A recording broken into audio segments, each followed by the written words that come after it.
আজিৰ বিশেষ আলহী বেংগলোৰৰ পৰা। এয়া দেখিছে নহয়, বাইদেউ বহি আছে আৰু এইবাৰ বাইদেউৰ কাকু আহিছে, মানে মোৰ বেষ্ট ফ্ৰেণ্ডৰ কাকু।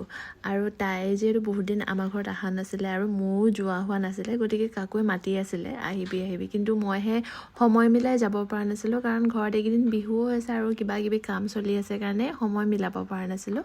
আৰু তাই হঠাৎ মোক কালি ফোন কৰিলে যে মই তহঁতৰ ঘৰলৈ গৈ আছোঁ, আৰু ঠিক তেনেদৰে আহিলে তেওঁলোকে। আৰু যিহেতু তেওঁ বেংগলোৰৰ পৰা আহিছে, আমাৰ অসমৰ নিচিনা মানে অসমৰ চিম্পল আছামিজ থালি তেওঁলোকে বহুত মিছ কৰে বুলি কয়। চ' মই ভাবিলোঁ যে চিম্পলকৈ তেওঁলোকক বনাই দিওঁ।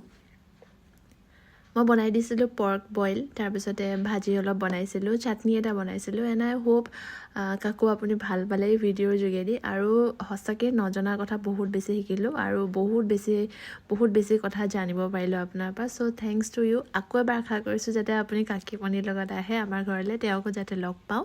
টিল দেন আপোনালোকে ব্লগটো চাই থাকিব। বাই।